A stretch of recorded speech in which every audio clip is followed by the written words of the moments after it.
Las tecnologías digitales permiten ensanchar y abrir nuevos escenarios para la enseñanza y el aprendizaje. Buen día, a nombre de la Escuela Normal de Atlacomulco. Doy a cada uno de ustedes la bienvenida a la Semana de Actividades del 62º aniversario, Segundo Congreso Nacional de Desafíos Contemporáneos en la Formación Docente. Si me permiten, voy a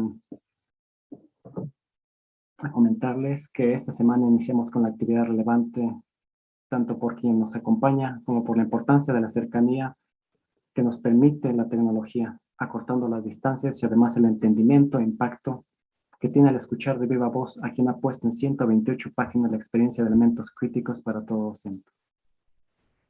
Autora del libro que en un momento más presentaremos. Al mismo tiempo, agradezco a mi compañero, el doctor Rodrigo Saldívar Pérez, quien fungirá como comentarista del libro y quien en un momento más nos guiará. Antes de iniciar con la presentación del libro, hago de su conocimiento la dinámica de trabajo.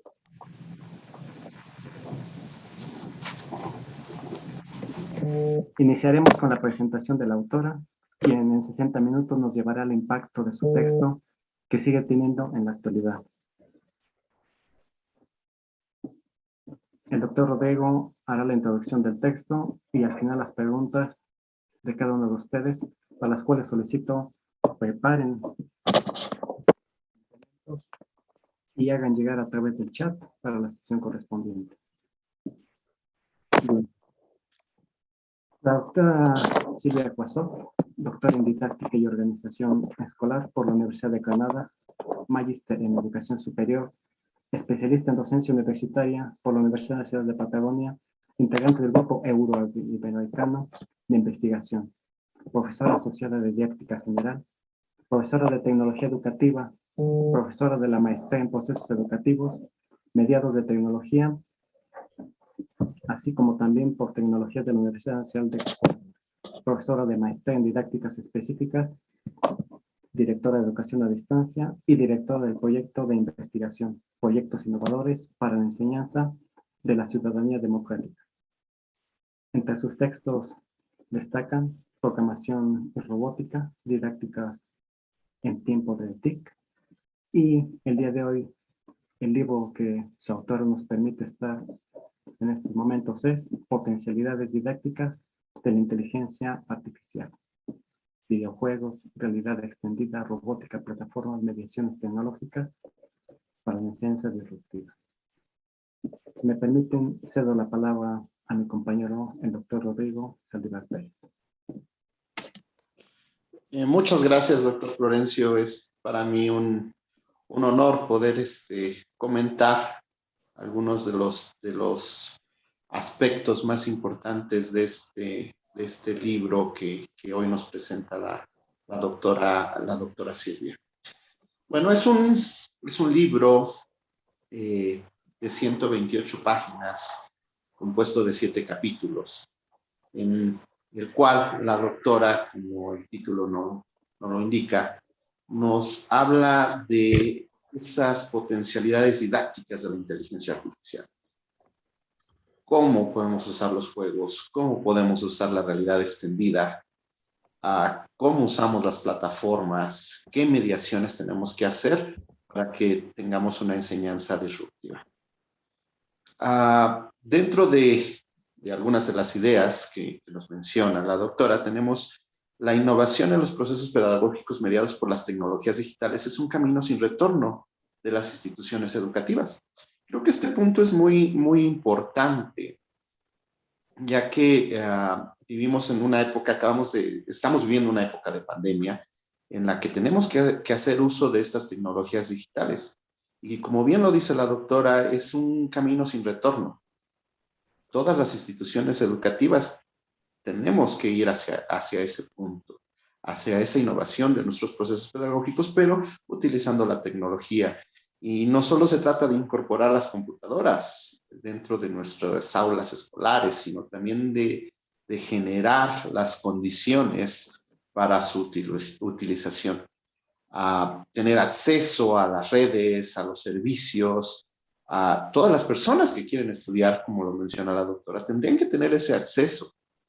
Ese acceso tendría que ser una realidad y no solamente un deseo. Sin embargo, vemos que existe una brecha digital. Una brecha digital que aún en esta fecha es una brecha bastante grande. Ajá. Tenemos que delimitar quiénes son los responsables. ¿Quiénes son los responsables de esta brecha? Son las autoridades, somos nosotros mismos, la escasez de recursos económicos, los costos. ¿Quiénes son los responsables de esta brecha? Y una enseñanza tradicional que puede ser maquillada con el uso de la tecnología. Es decir, no porque usemos la tecnología podemos dejar de ser hasta cierto punto tradicionales en nuestra enseñanza. Bueno.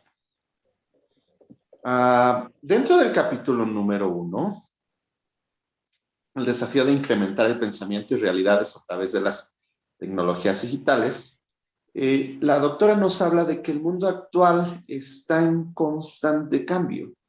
Es un mundo muy rápido, es impredecible, lleno de paradójicas, que avanza constantemente. Entonces, en este mundo actual, en este mundo de cambio, de avances rápidos, ¿cómo vamos a incorporar esta tecnología a nuestra clase? ¿Okay? Nos habla también de los contextos de aprendizaje interactivos, idiosincráticos, y nos dice que estos no pueden ser restringidos solamente a las aulas convencionales. Vivimos en una era, y todos lo podemos saber, en donde no se reconoce el límite del tiempo. Podemos estar a altas horas de la noche y recibir algún mensaje de nuestros alumnos para contestar alguna duda que ellos tengan acerca de nuestras clases. Entonces, no hay un límite de tiempo, tampoco hay un límite de espacio, no hay cabida a las rigideces formales. Las redes sociales y la tecnología digital han abierto mucho este punto, nos han llevado a este punto en el que ya no, digamos, tenemos una privacidad en cuanto al tiempo. Nuestro tiempo y nuestro espacio ya no son tan privados como solían ser antes. Ajá. También nos habla que los alumnos requieren metahabilidades en esta época, como es saber buscar información. Pero no solamente saberla buscar, analizar su validez y legitimizar esa misma información. Pero algo muy importante que me llamó la atención dentro de este capítulo es cuando nos habla de los docentes. Los docentes, nos dice la doctora Silvia, tenemos que compartir nuestros diseños. Es decir, cómo nuestra clase, esos diseños digitales, esa clase que tenemos usando la tecnología, la tenemos que documentar y la tenemos que compartir. No quedarnos nada más para nosotros, sino tenemos que compartir cómo lo hicimos, cómo logramos incorporar esa tecnología, cómo logramos que nuestros alumnos la usaran, cómo logramos en nuestros alumnos esas habilidades. Es decir, si nuestros alumnos pueden buscar información, si la saben analizar, qué validez tiene esa información que nuestros alumnos están dando y cómo legitimizan esa misma información. También, otro aspecto que me llamó bastante la atención es cuando la doctora nos habla de las aulas de informática. La doctora nos dice que estas aulas de informática obedecen a una concepción pedagógica retrógrada, que están sustentadas en viejos cánones de poder y control. Nos habla de algo así como laboratorilandia. ¿Y qué es laboratorilandia? Nosotros en nuestras escuelas tenemos un laboratorio donde tenemos las computadoras, donde tenemos los equipos tecnológicos, Pero ahí están. ¿Y cuántas veces nuestros alumnos pueden hacer uso de ellos? ¿Ah? ¿Cuántas veces pueden entrar a ese laboratorio a hacer uso de ellos? Más bien, tendríamos que buscar o tratar de garantizar, como si lo menciona, el acceso de las TICs en todo momento y en todo lugar.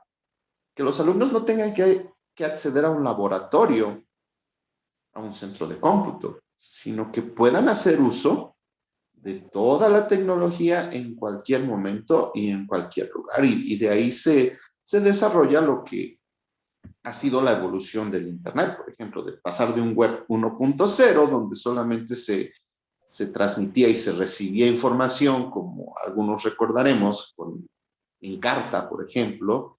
Nosotros buscábamos ciertos temas y lo encontrábamos, haciendo más semejanza a una biblioteca, a una biblioteca en sí, donde íbamos, buscábamos información y la teníamos de regreso, a pasar a una web 2.0, la web social, las redes sociales, donde nosotros podemos crear hasta cierto punto algunas cosas, pero no quedarnos ahí, sino pasar a la web 3.0, una web semántica, en la que se crean perfiles de nosotros, de nuestros gustos, de lo que buscamos, de lo que somos.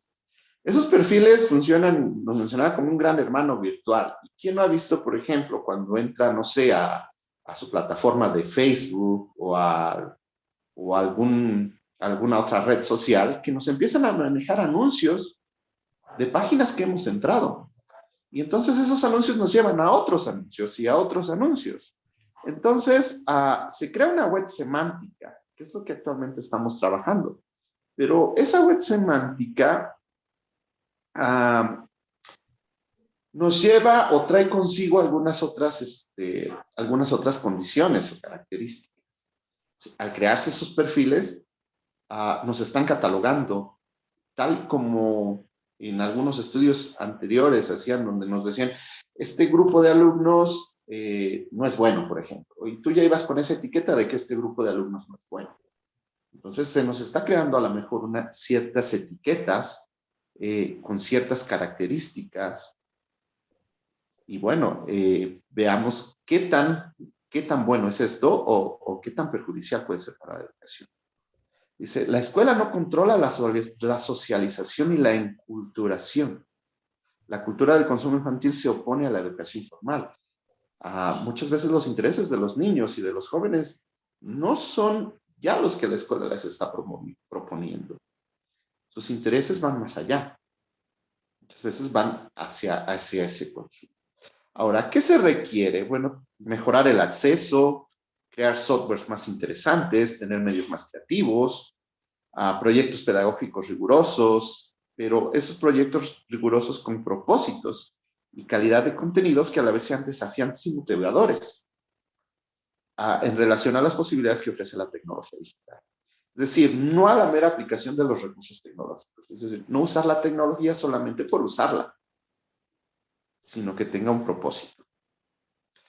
En el capítulo 2, la inteligencia artificial en la educación, desarrollos promisorios inquietantes, nos da una frase muy importante. La educación de calidad siempre requerirá de la participación de docentes humanos. La inteligencia artificial promete potenciar la educación proporcionando personalización a gran escala, multiplicando el tamaño de aulas y responder a necesidades y estilos de aprendizaje de los alumnos. Sí, pero siempre se requerirá de la participación de un docente humano. Y nos da varios ejemplos donde se utiliza la tecnología digital, como es una tutoría inteligente, donde se da feedback, que se basa en el conocimiento de los contenidos, en los conocimientos de los alumnos, en el conocimiento de estrategias. Es decir, está en todo momento para el alumno. El alumno tiene un problema, puede dar una solución a ese problema en base a unas estrategias previas. Dentro de esta inteligencia artificial en el desarrollo de, por ejemplo, de estos programas como el tutoría, también hay patrones de colaboración, donde se agrupan intereses, saberes, experiencias. Entonces, todo eso se conjunta para poder dar un mejor, digamos, un mejor feedback a los alumnos. Hay agentes conversacionales, esos agentes conversacionales, como son los chatbots o los agentes virtuales que actualmente tenemos. Nosotros entramos a una compañía y, por ejemplo, lejos de que una persona nos conteste, entramos a un chatbot donde nosotros lanzamos una pregunta y nos mandan una respuesta previa. Es decir, hay preguntas frecuentes, preguntas que se repiten y respuestas que este chatbot nos puede dar, o los agentes virtuales, por ejemplo, Alexa, o cuando pedimos una canción y no la puede tocar, o cuando damos la dirección de por ejemplo, en Google Maps, y que nos genera nuestra ruta de viaje. O la moderación inteligente con alertas o insights. Yo recuerdo en el último curso en Teams, por ejemplo, en Teams nos maneja esta parte de los insights. Y nos puede decir, por ejemplo, el alumno X no accedió a tus clases o a la plataforma durante toda esta semana. O el alumno Y prefiere estudiar durante la tarde-noche o prefiere estudiar durante la mañana. Entonces tenemos esa moderación inteligente que nos da ideas de cómo podemos nosotros llevar a cabo nuestra sesión. O los dispositivos con lectura de datos, con reconocimiento de voz y ojos que actualmente tenemos. También nos habla en este capítulo del grupo de inteligencia, del grupo de investigación en inteligencia artificial de la Universidad Nacional de la Patagonia, de San Juan Bosco, y del trabajo que ellos han venido realizando. Nos habla de cómo han creado impresoras 3D, aulas virtuales, brazos biónicos, espacios interactivos. Y cómo ese desarrollo tecnológico debe de tener un impacto social. Es decir, no nada más se crea la tecnología y ya, o se usa esa tecnología ya, sino que tiene que tener un impacto en la sociedad. Nos habla de reciclar y aprovechar los recursos. No podemos seguir contaminando el planeta, tenemos que aprovechar nuestros recursos. Y obviamente se nos habla de algunas cuestiones éticas de esta inteligencia artificial. ¿Cuáles son estas cuestiones éticas? Por ejemplo, la privacidad individual, la propiedad intelectual. ¿Quién va a usar, por ejemplo, lo que nosotros estamos creando? ¿Qué fines va a tener eso que nosotros estamos creando? ¿Quién lo puede usar? ¿Cómo? ¿De qué manera lo pueden usar? Entonces se nos plantean estas cuestiones éticas. La tecnología siempre nos va a llevar a estas cuestiones éticas y están planteadas en este capítulo número 2. En el capítulo número 3, robótica educativa para problematizar el aprendizaje, nos habla que construir robots no solamente para solucionar problemas mecánico-electrónicos, sino para apropiarse de conocimientos complejos. Es decir, ese proceso de la construcción de los robots, ese proceso de los dispositivos controlados por computadoras. No crear un robot solamente para solucionar un problema, sino ver los pasos que llevaron a esa construcción, que eso nos lleva a conocimientos más complejos.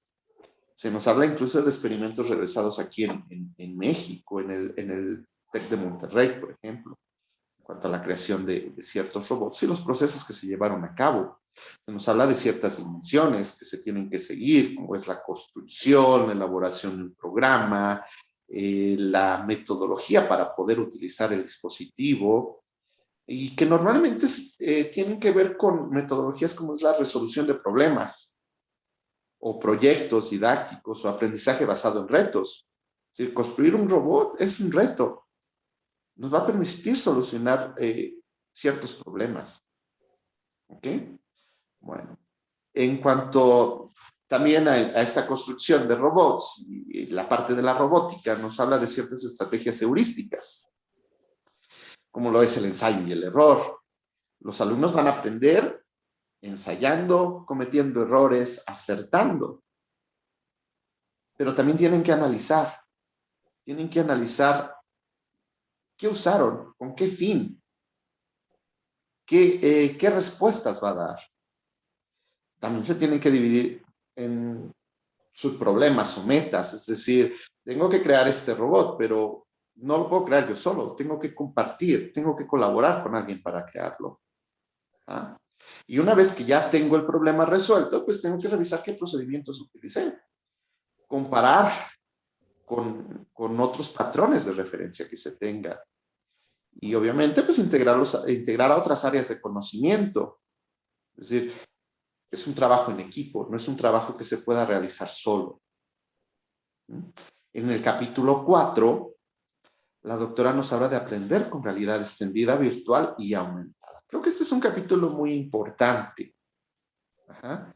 Hablar de realidad extendida, realidad virtual y realidad aumentada es hoy en día muy importante. Sin embargo, así como es importante, creo que lleva grandes retos.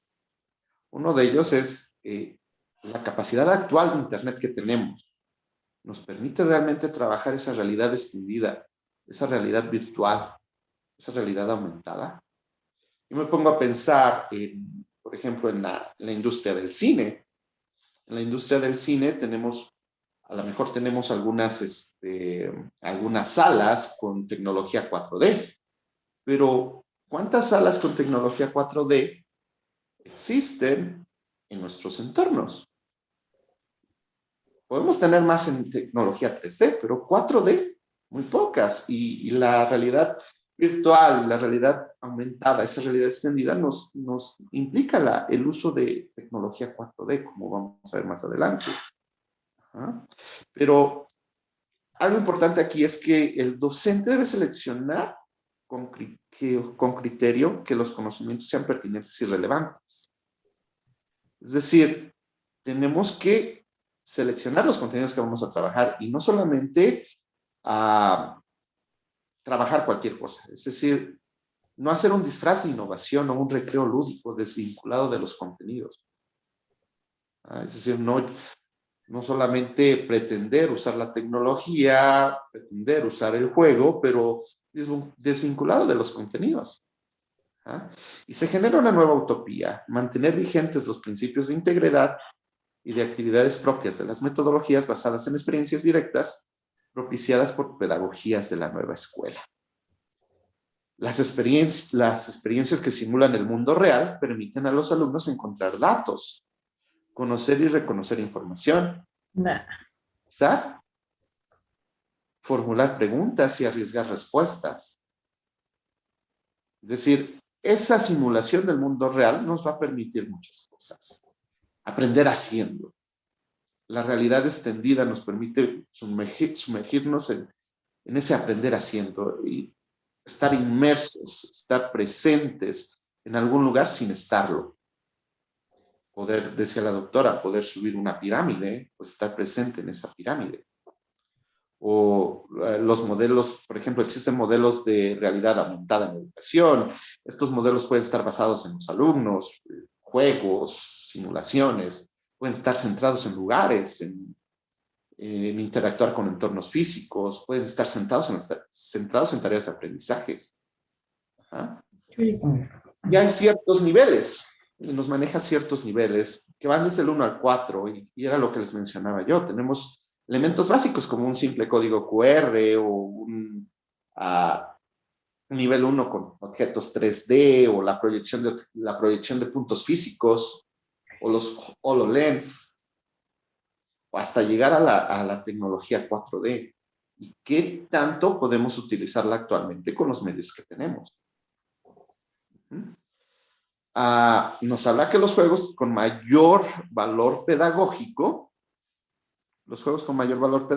promueven las habilidades cognitivas de nivel superior y permiten aprender de contextos distintos.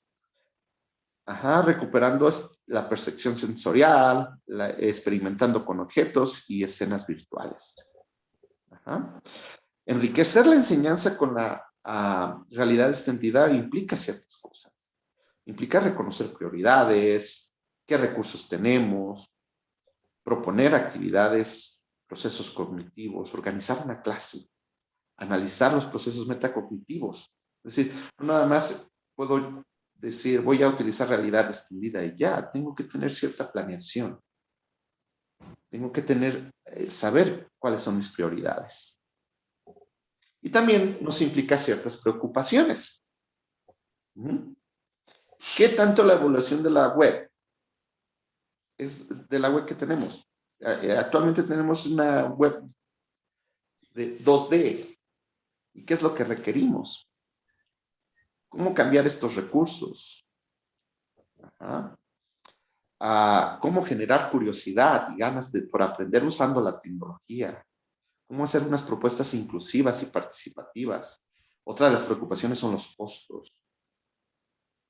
Esa desatención de la obligación del Estado. Y aquí es un punto muy importante. Si nosotros nos vamos más a esa realidad virtual, a esa realidad extendida, y el Estado se desobliga de la educación. ¿En dónde recae esa responsabilidad? ¿En quién recae esa responsabilidad? Entonces, resulta fundamental que los alumnos accedan y comprendan, validen y analicen y utilicen de forma activa y reflexiva los conocimientos. En el capítulo 5, los videojuegos como narraciones lúdicas que potencian el aprendizaje, nos habla de experimentar contenidos y situaciones problemáticas desde una pantalla. Un videojuego nos va a permitir eso. En un videojuego nos podemos equivocar, y podemos volverlo a empezar. Y es de gran utilidad en muchas de las ciencias actuales. En medicina es genial. Un doctor actualmente con todos los aparatos, cuando va a hacer una cirugía, por ejemplo, puede practicar en un videojuego. Practicando en ese videojuego le va a dar ciertas habilidades. Si se equivoca, no pasa nada, vuelve a iniciar. Lo que no pasaría con un ser humano.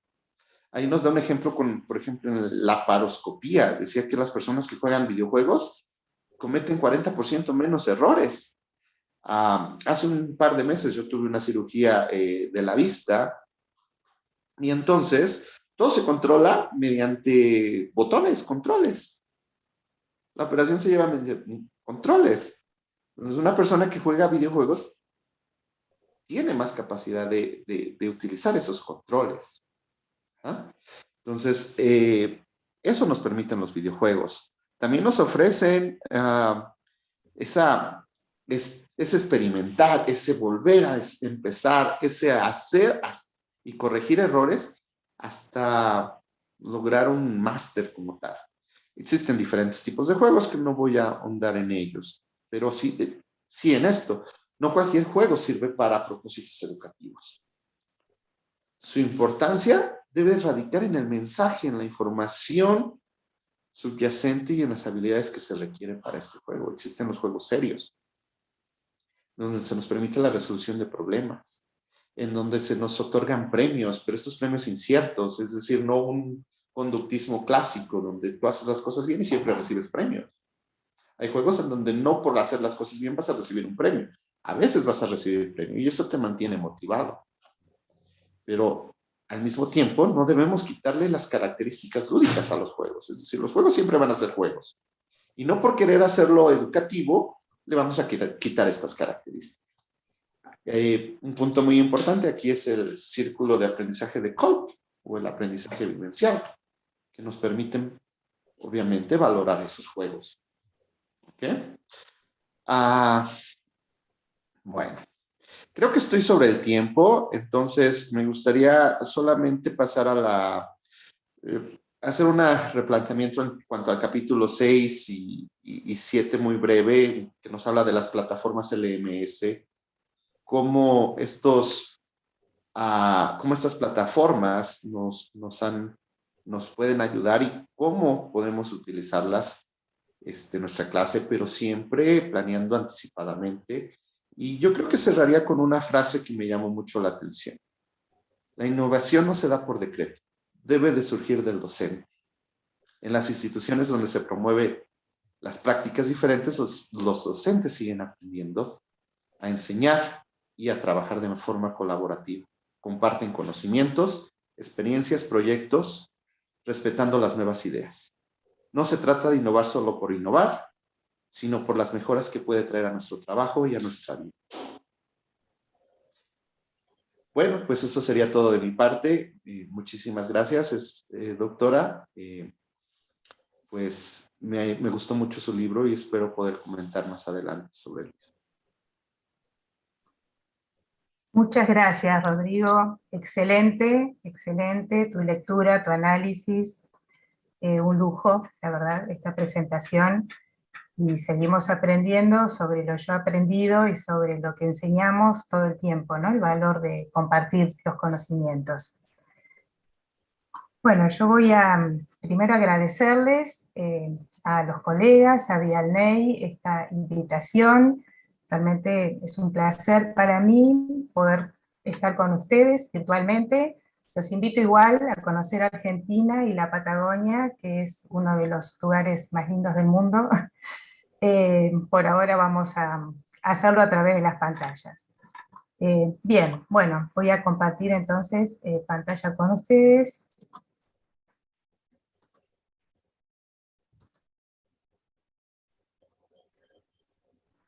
Bien.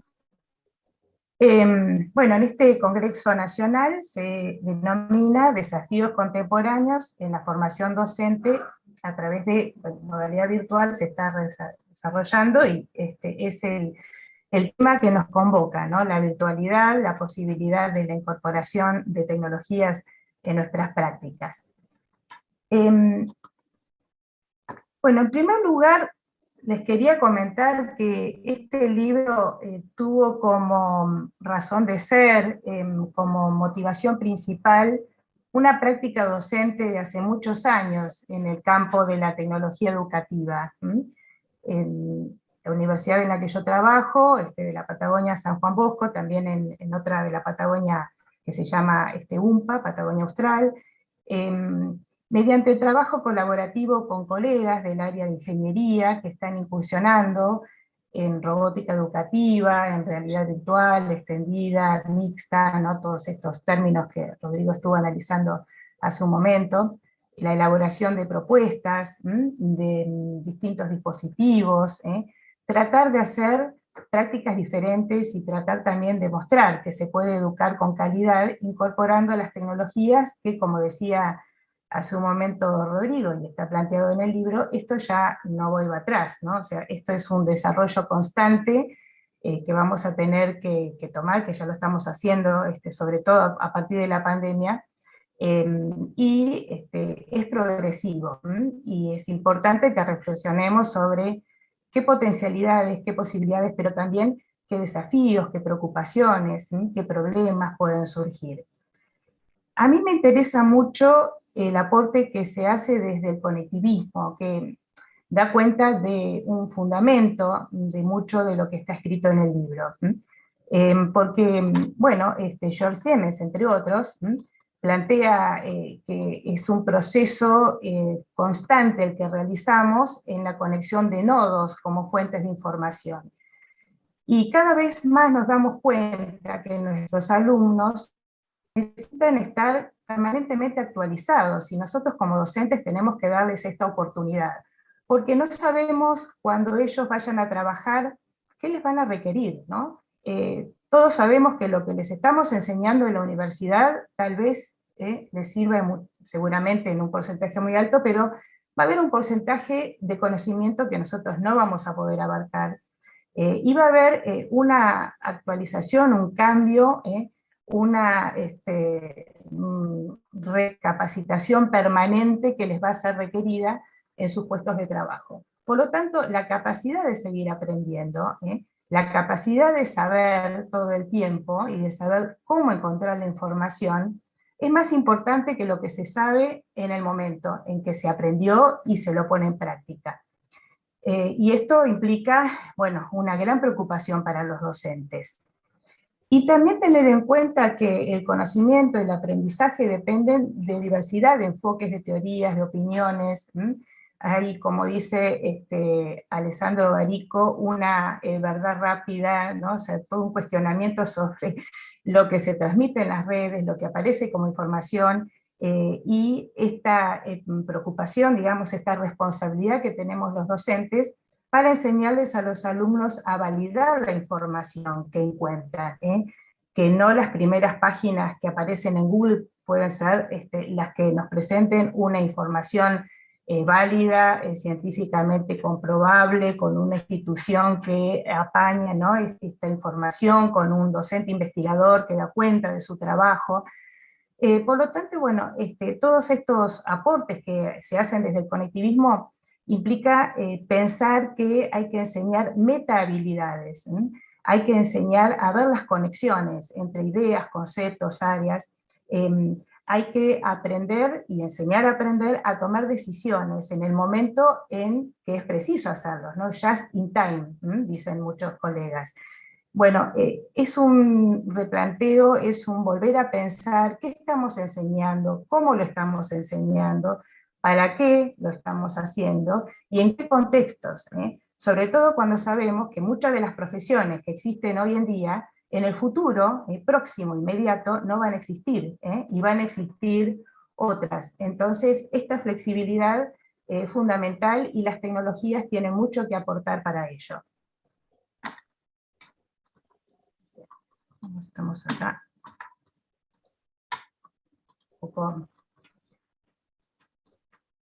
Acá tenemos unas imágenes que nos dan cuenta de la cantidad de información que tenemos a disposición. Sabemos que una computadora tiene la capacidad de tener una biblioteca entera, o más de una biblioteca, que ya no tenemos que recurrir, ¿no?, a esas enormes estanterías con cantidades de libros. Por lo tanto, la tecnología es un bien de uso que tiene que ser potenciado y cada vez más incorporado en nuestras prácticas docentes. En un mundo que está cada vez más interconectado, y que sabemos que esto va en avance. Bueno, aquí tenemos una imagen que da cuenta de la palabra navegación. Es una metáfora en realidad, ¿no? Cuando decimos estamos navegando en la web, incursionamos en los buscadores para encontrar información, pero nos encontramos con cientos, miles de páginas, y estamos ahí en un mar, un océano de bits, como está este señor, y esto también les pasa a nuestros alumnos, es un problema para todos. Entonces, como dicen los conectivistas, ¿no?, más que enseñar información, hay que enseñar a reconocer la información importante, a validar, a saber qué es legítimo, qué no lo es, qué información está respaldada por la ciencia, y tiene, bueno, una investigación, y tiene alguien que da cuenta de ello. Esto es fundamental para nuestras prácticas. Bueno, vamos a hablar un poco sobre las tutorías, desde la inteligencia artificial, qué posibilidades surgen, algo de todo esto ya comentó muy bien Rodrigo. Los chatbots, bueno, obviamente acá tenemos imágenes, ¿no?, que dan cuenta de estas posibilidades que van en aumento y que sabemos que van a seguir desarrollándose cada vez con mayor precisión y con mayor capacidad de incursionar en la educación en todos los niveles, pero bueno, sobre todo en la universidad. Los sistemas de inteligencia artificial, ¿de qué hablamos? Bueno, es pensar la inteligencia en el sentido de concebirla, en este caso, como una habilidad de los programas, de los software, que pueden realizar andamiajes y pueden ayudar a una retroalimentación, que es, por supuesto, lo que pretendemos los docentes con nuestras prácticas de enseñanza. Como muy bien lo planteaba el colega, no vamos a ser reemplazados por los robots, por los chatbots, quedémonos tranquilos, que no nos vamos a quedar sin trabajo los docentes, pero sí vamos a ver, ya lo estamos viendo, y cada vez esto se va a desarrollar más, que van a existir tutores inteligentes que van a analizar lo que cada alumno realiza a partir, bueno, de toda una serie de algoritmos, donde se ponen en juego aquí los análisis sobre contenidos, sobre las disciplinas, y también sobre cada alumno en particular en relación a miles, millones de datos que ofrecen las computadoras. Bueno, 3 tipos de conocimientos se articulan, ¿no?, sobre contenidos, sobre los estudiantes y las estrategias, las operaciones del pensamiento que los estudiantes realizan. Sobre modelos, ¿no? Siempre estos son modelos informáticos que van estudiando, ¿no?, por decirlo también metafóricamente, de qué manera se comporta cualitativamente el estudiante en determinados campos de estudio. Y cómo lo han hecho otros cientos, miles de estudiantes en ese mismo campo del conocimiento. Ya Ahora podemos le decir que están... interrumpo un momento. Si nos está haciendo favor de compartirnos su pantalla, está realizando alguna presentación, no la alcancemos a visionar, por favor. Gracias. A ver, no sé qué problema hubo, no. Dejamos de compartir y empezamos nuevamente. A ver. Me dicen ahora si pueden estar viendo todos. Gracias, todo perfecto, gracias, sí. Había algún problemita por allí. Bueno, decíamos entonces que están dejando de ser experimentales estos sistemas de tutoría inteligentes para ya cada vez más tener una incorporación progresiva en las universidades.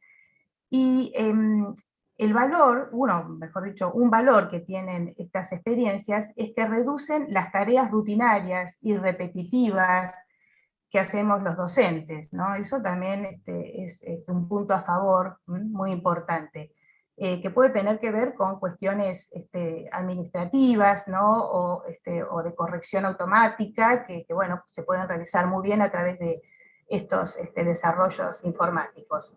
Y el aprendizaje adaptativo, que como decíamos antes, analiza, digamos, codo a codo lo que el estudiante está necesitando. Entonces, bueno, si no pudo resolver un problema, por ejemplo, de matemática o de física, el tutor inteligente le va a traer, ¿no? Como recuerdo, los otros problemas que en algún momento sí pudo resolver, para que él no pueda ver, analizar metacognitivamente qué procesos utilizó y de qué manera esas operaciones de pensamiento que ya puso en práctica lo pueden ayudar a resolver nuevos problemas, ¿no? De matemática, de física, de química.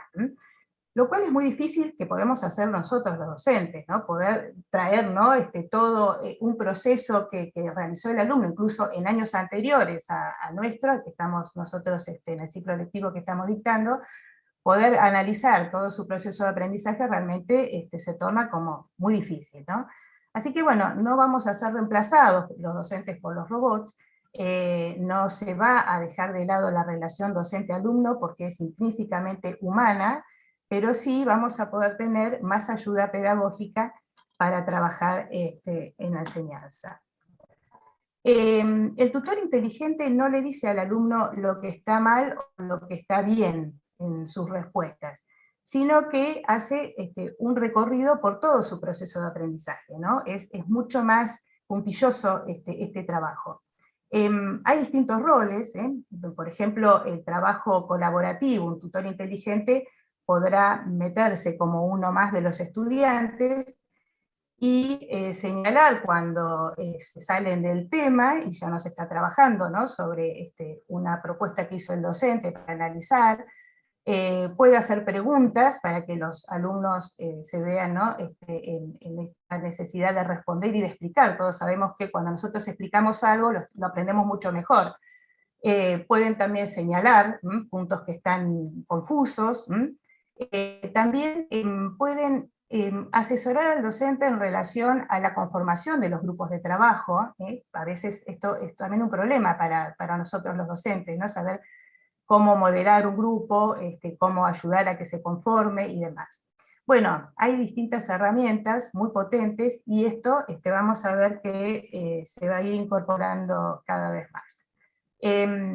Bueno, hay ejemplos, ¿no? en todos los campos del conocimiento, y sabemos que hay muchos desarrollos en idiomas extranjeros, con esta posibilidad de reconocimiento de la voz, y también con la programación neurolingüística, y en matemática, geografía y genética, creo que no hay ningún campo de conocimiento en donde no podemos utilizar la inteligencia artificial y estas posibilidades de chatbot y de robótica educativa.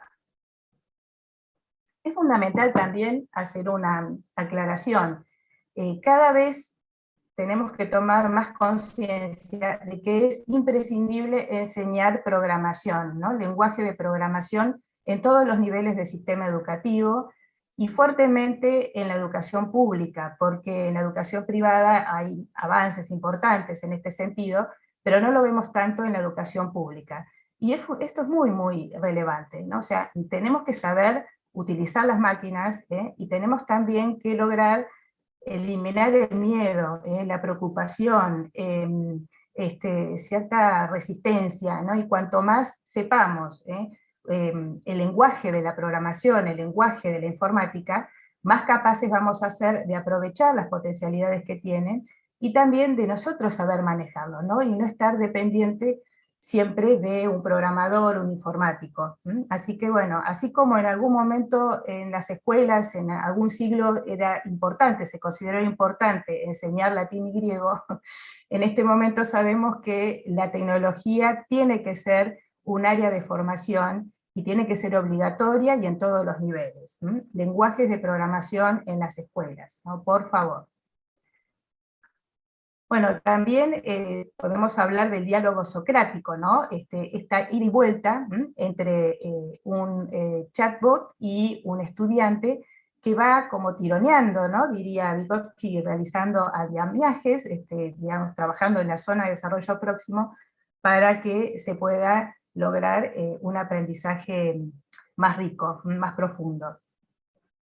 Bueno, estos robots inteligentes identifican lagunas, ven, bueno, cuáles son los sectores, cuáles son las áreas que el alumno no puede comprender, y trabajan en esto de ayudarlo a desbloquearse, que también es bastante complicado. ¿Cómo hacer para que el alumno no sienta que no puede, que no es capaz, que no es inteligente, que no está preparado, que no le da la cabeza para aprender matemática, o para aprender física, o para aprender historia? Entonces, bueno, buscan la manera de encontrar una estrategia para ayudarlo a avanzar en el estudio, en el conocimiento. Esto hay que pensarlo desde modelos centrados en los docentes, y no como propuestas para que estén a prueba de docentes los desarrollos de inteligencia artificial. Priorizar los llamados human in the loop, ¿no? Porque lo humano es parte integral de todo este sistema. Entonces, por eso digo la importancia de aprender programación, porque los docentes tenemos que estar dentro de los equipos de desarrolladores informáticos, los especialistas en contenidos, y también, bueno, los pedagogos, los psicólogos, hay que formar equipos. Todos tenemos una parte importante para aportar en estos desarrollos, y siempre el docente tiene que ser una figura principal en todos estos desarrollos tecnológicos. Bueno, las analíticas de aprendizaje son también un elemento que cada vez va a tener más desarrollo y va a avanzar en nuestras universidades. Bueno, Siemens las define así, como medición, recolección, análisis, reporte de datos sobre los estudiantes y sus contextos, con el propósito de comprender, optimizar el aprendizaje y los entornos en los cuales se produce. Bueno, hay toda una, digamos, una forma, una mecánica, un proceso en el cual se desarrollan estas analíticas a través de una capa de datos que se analizan desde la métrica, desde el caché de datos, y desde las formas como se intercambian estos formatos, se transforman los mismos a partir de filtrado, de agregación, de mapeo, ¿no? Estos son los procesos que realizan los software, y nosotros vemos capas de visualización, que pueden ser simples, o pueden presentarse como conjuntos de visualizaciones, y también nos presentan los códigos de inserción de las mismas. Estas analíticas permiten que los docentes podamos aprovechar los datos que se van acumulando en los procesos de formación virtual, de e-learning, y por supuesto nos tienen que llevar a tomar mejores decisiones para la formación en línea. Y en la educación superior podemos mejorar el éxito de los estudiantes, ¿no? Podemos ayudarlos con estas analíticas, y también orientarlos pedagógicamente, y las universidades saber qué recursos asignar, de qué modo hacerlas. Generalmente, bueno, se presentan como gráficos. Hay que tener en cuenta que se necesitan muchísimos datos, ¿no? Diríamos que miles o millones de datos para poder realizar un análisis, ¿no? Para que la analítica funcione, lo cual no es tan sencillo, ¿no? Porque bueno, son muchas horas de trabajo por parte de personal especializado, informático fundamentalmente, y hay que analizar cantidad de fuentes, del trabajo que hace el alumno, ¿no? De las conductas que ha realizado dentro del aprendizaje en línea, con todo lo que nosotros sabemos que este aprendizaje presupone, ¿no? La participación en los foros de discusión, las actividades que realizan, de todas las evaluaciones que han realizado los estudiantes, y también otros datos que, como decíamos antes, también se pueden recopilar. Bueno, como decía antes el colega, hay cuestiones éticas que no podemos dejar de lado. Por ejemplo, el International Council of Distance Education, el ICDE, presenta estas orientaciones globales respecto a cuestiones éticas sobre analíticas de aprendizaje.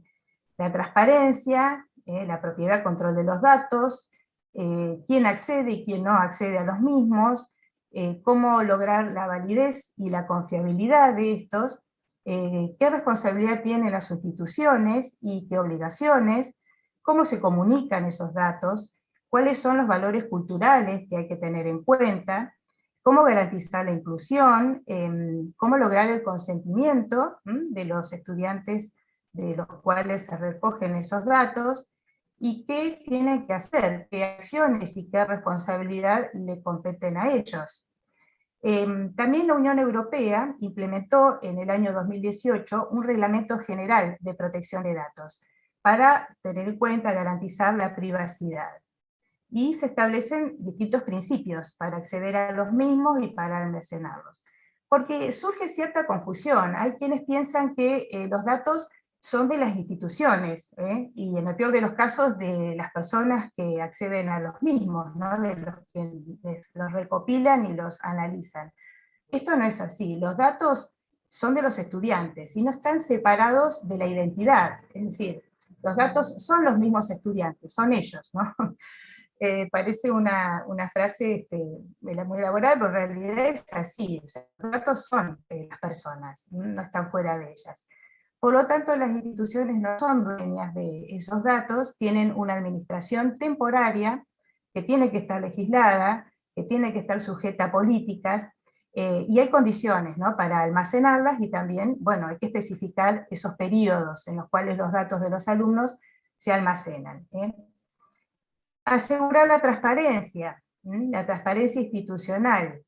Los estudiantes tienen que saber que se están tomando datos de ellos y que, bueno, se están incorporando en una base informática, y tienen que saber y dar consentimiento sobre el uso que se les va a dar a esos datos y por cuánto tiempo se va a hacer.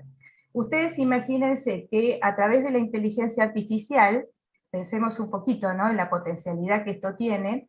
Un chatbot puede predecir que un estudiante que falló en varios exámenes y que no tuvo un trabajo, digamos, destacado, por distintos problemas, es muy probable que vaya a fracasar en un examen posterior. Bueno, si esta información se le da al estudiante de esta manera, corremos el riesgo de que este estudiante se frustre, se desanime y deserte, o deje la universidad, o deje la asignatura.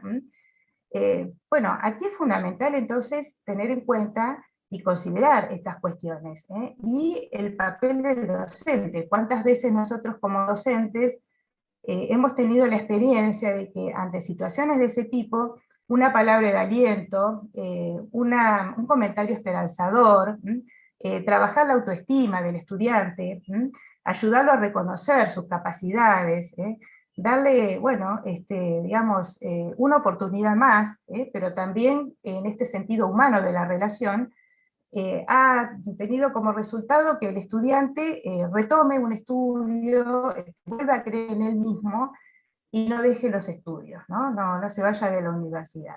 Bueno, esto es básico, ¿no? O sea, nosotros como docentes podemos tener toda la información posible y actualizada, ¿no?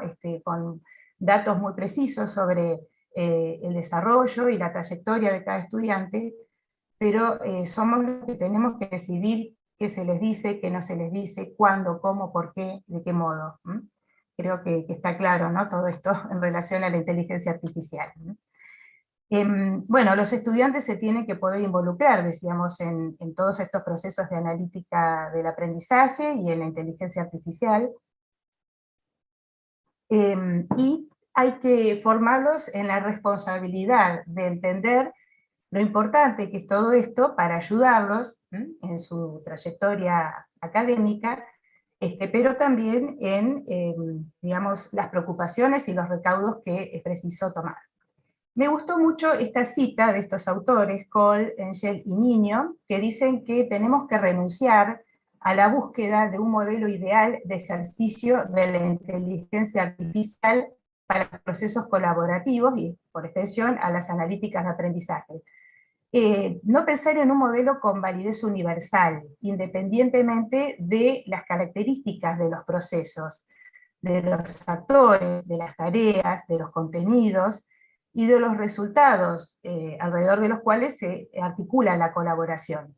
Y de las condiciones, porque cada contexto, cada lugar, cada región, cada institución tiene particularidades, y cada grupo de alumnos, y cada estudiante en particular, que sabemos que es así. Entonces, no podemos homogeneizar y pensar en que hay cuestiones universales adaptadas a cualquier alumno, a cualquier docente y a cualquier institución.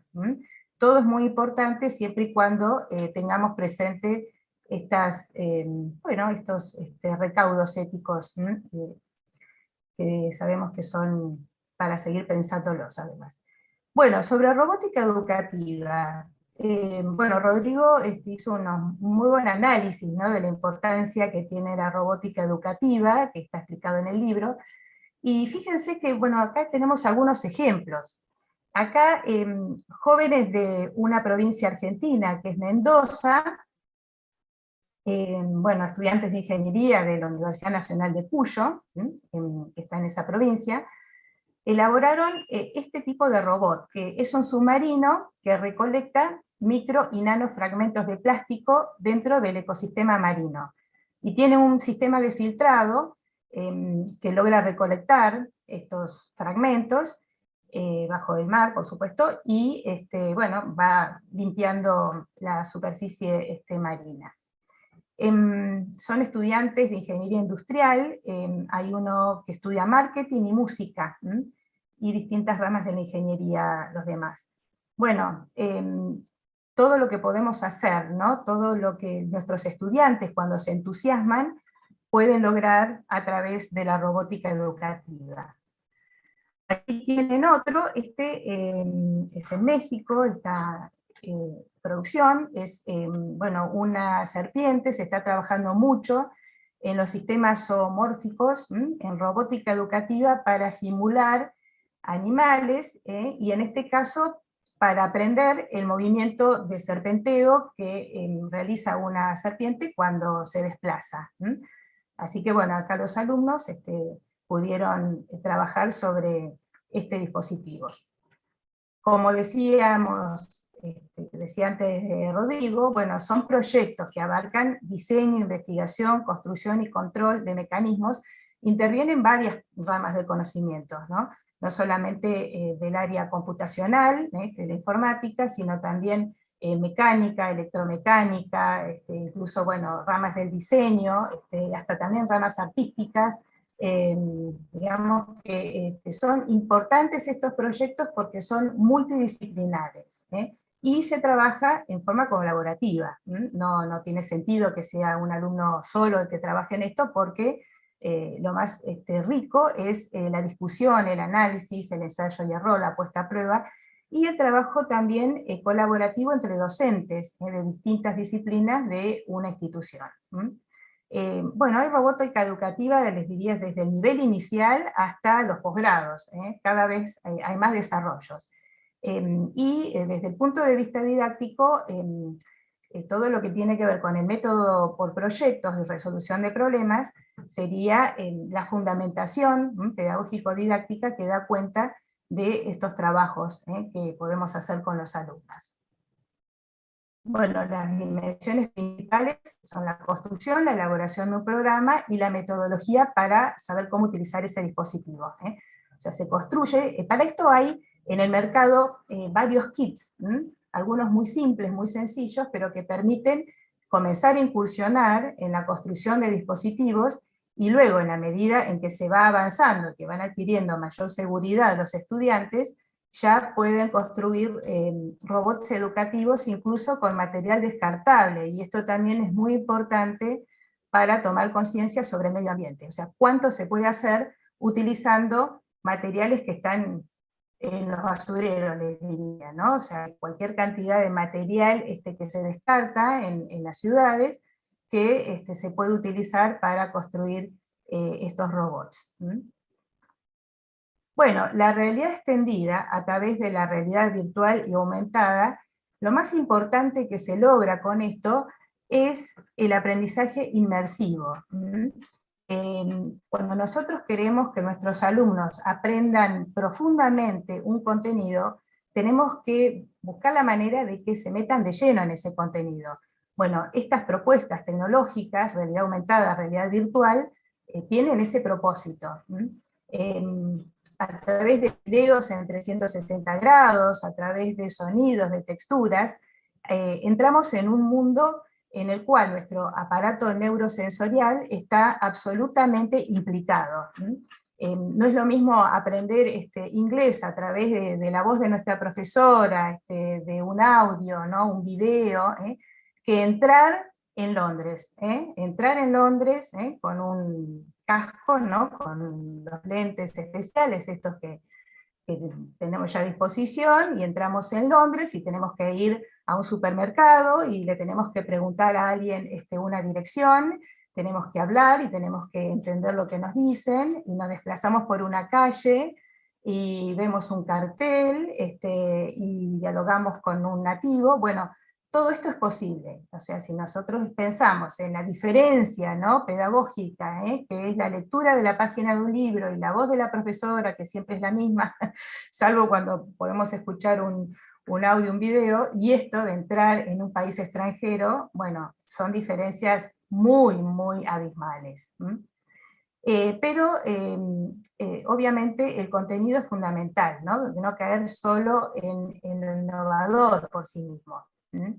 Bueno, para la realidad virtual se emplean computadoras, otros dispositivos, nos metemos de lleno en una realidad, incluso también ahora tenemos tecnología que nos permite sentir lo táctil, ¿no? Podemos sentir una textura de una tela, de una prenda, podemos sentir aromas de un lugar.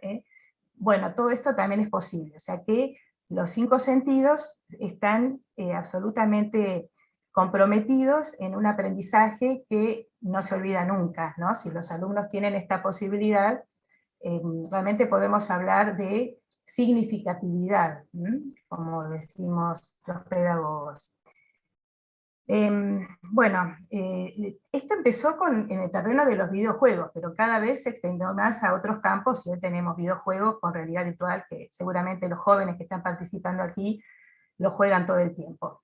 Podemos volar, podemos entrar en donde sea y ser parte de un contexto que nos va a hacer sentir que estamos realmente allí, ¿no?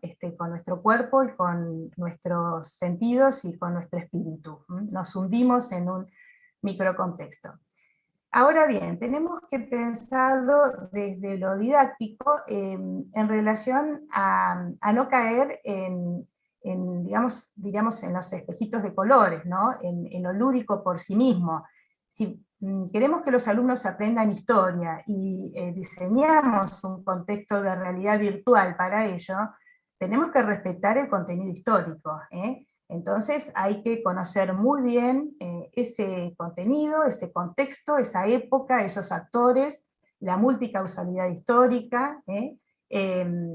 No podemos pensar que es como una película o como un videojuego simplemente, sino que hay que respetar lo que la historia como disciplina ha investigado sobre una determinada época. Entonces la realidad virtual, para que sea educativa, tiene que ser también elaborada desde un diseño muy cuidadoso, y además hay que ver qué contenidos son más apropiados para enseñar de esta forma. Porque tenemos la forma de hacerlo, tenemos los cascos, aquí pueden ver que tenemos los HoloLens, pero también el casco que se puede hacer con cartón desde la plantilla que nos ofrece Google, y se realiza con muy poco dinero, porque tenemos un patrón básico, y hay que ponerle unos imanes y unas lupas allí, y tiene la ventaja este casco de cartón que sirve tanto para la realidad virtual como para la realidad aumentada. Así que totalmente recomendable, que además lo pueden hacer los estudiantes en alguna actividad de la escuela o de la universidad. Bueno, y poco a poco dicen que vamos a tener anteojos directamente, como los que usamos, los que no vemos bien, y que se va a lograr una tecnología tan sofisticada que con lentes de contacto vamos a poder acceder a la realidad virtual, usando unos lentes de contacto apropiados para esa finalidad. Bueno, acá tenemos también estas cebras, como verán, una está muy actualizada y la otra no. Una ya tiene el código QR incorporado y la está asociando a su amiga. Estamos todos acá con los códigos QR, ¿no? Asumiendo la importancia que tienen estos para la realidad aumentada, ¿no? Ya sabemos que los podemos diseñar, que tenemos aplicaciones, ¿no? Y páginas para diseñar los códigos QR. La diferencia con la realidad virtual es que acá no nos metemos inmersivamente en un contexto, sino que la realidad aumentada añade capas de información, que por supuesto están en la web, están en internet, y podemos ampliar esa información sobre determinado contenido. Vamos viendo en 3 dimensiones un objeto, por ejemplo, y vamos teniendo muchísima información que es la que está disponible en internet sobre cualquier tema que nosotros querramos aumentar. Imaginémonos que, bueno, los campos de conocimiento creo que son todos, no va a haber ningún campo de conocimiento que no pueda ser abordado a través de la realidad aumentada en este momento. Bueno, muy, muy importante para, bueno, por ejemplo, geografía. Aquí tengo una alumna que cursó el año pasado, no, perdón, que fue antes de la pandemia, en el 2019, con esta aplicación que le permite ver distintos lugares de Francia a través de realidad aumentada. En todos los campos, pero hay algunos en donde es importantísima esta tecnología, ¿no? Y son todas aquellas ciencias empíricas, por ejemplo, bueno, la medicina, ¿no? La química.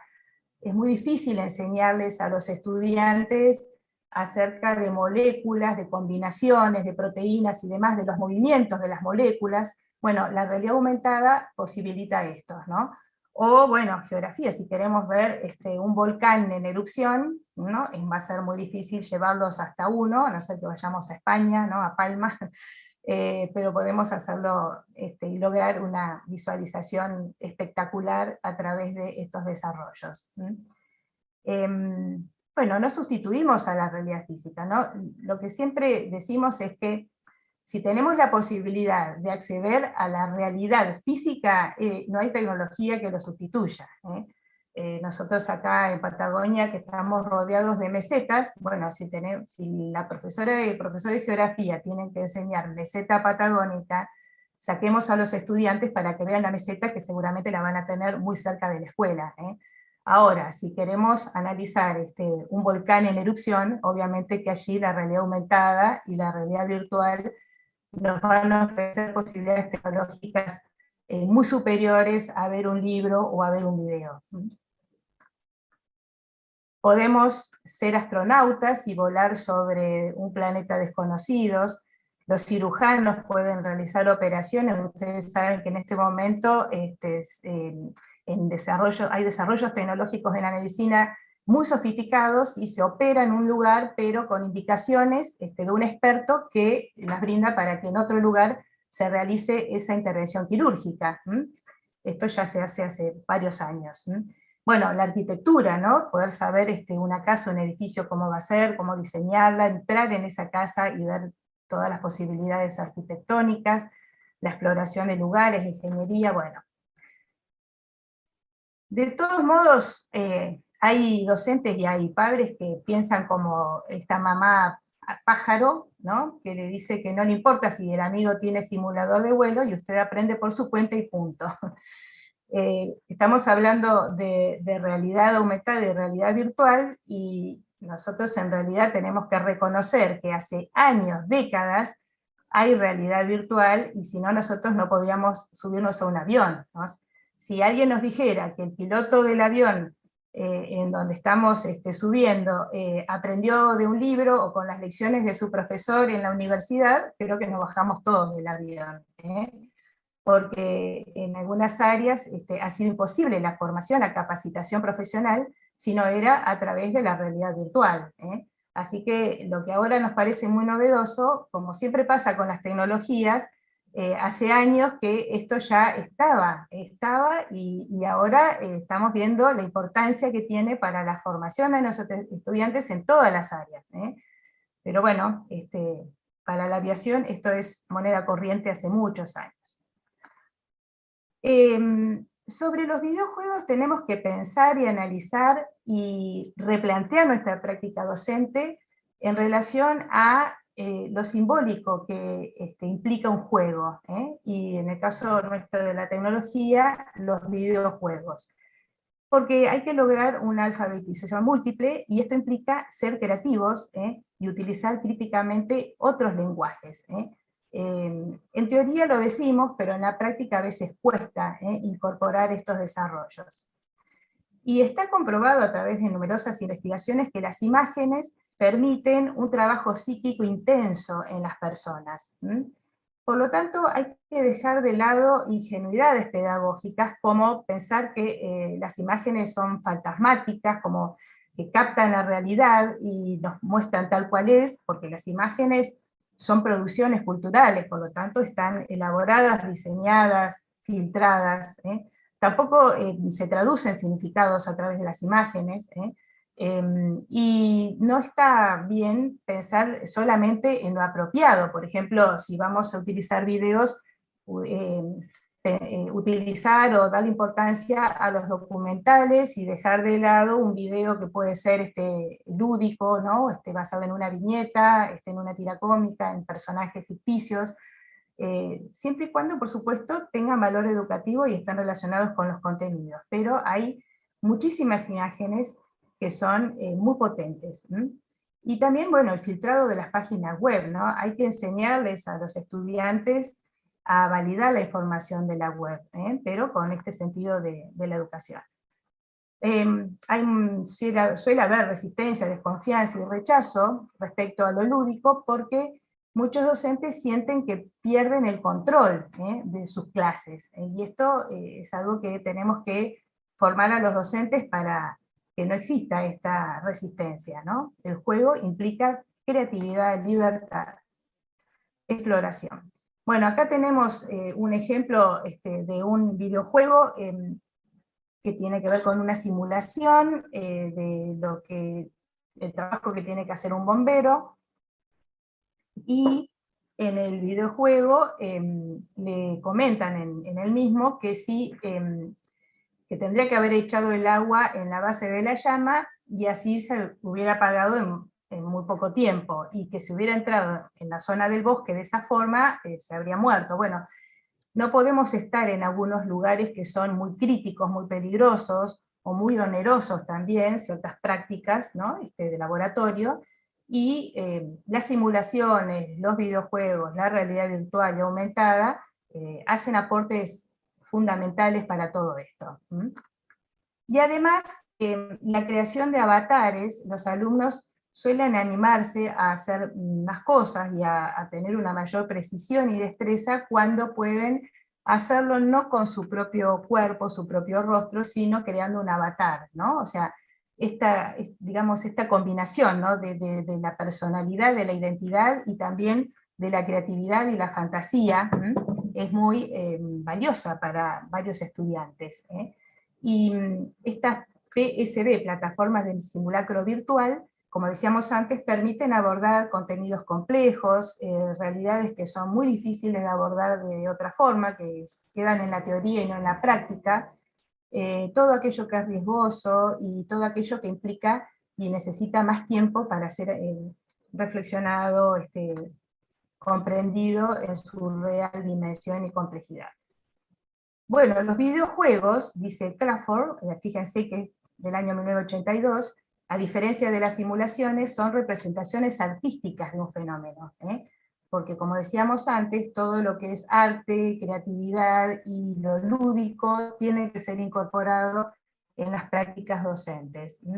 El diseñador simplifica deliberadamente el fenómeno para focalizar la atención del jugador en esos factores que considera importantes. Crean una representación fantástica, no un modelo científico. Por eso no podemos forzar a los videojuegos para que representen a una ciencia, ¿no? Sino que es otra puerta de entrada, diría Howard Gardner. Es una puerta de entrada diferente al conocimiento, que complementa la ciencia, que complementa una explicación científica, pero que logra esto, ¿no? Logra ser, o que el estudiante entre en este círculo mágico.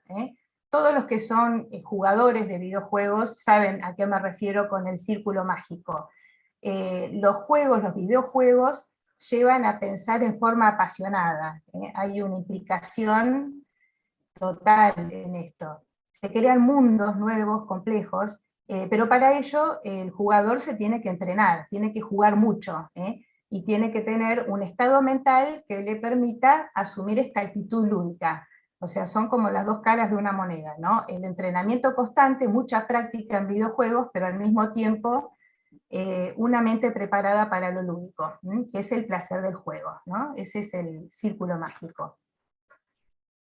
Los juegos son narraciones, tienen estructuras narrativas, construidos por actos verbales, simbólicos o conductuales, pero es una narración diferente a la que aparece en un libro, porque además el jugador se puede implicar, puede cambiar, puede realizar modificaciones en muchos juegos, hay dilemas, está muy vinculado con lo humano en relación a lo dilemático. Y las narraciones tienen transformaciones, tanto epistemológicas, por los contenidos que circulan y que transmiten, pero también transformadoras, porque hay efectos en lo socioafectivo, ¿no? Se producen realmente, como digamos, como shocks emocionales en las personas. Y desde la neurociencia cada vez se le está dando más importancia a los videojuegos. ¿Por qué? Porque la educación en emoción repercute en el sistema límbico y esto genera más ganas de aprender, más energía.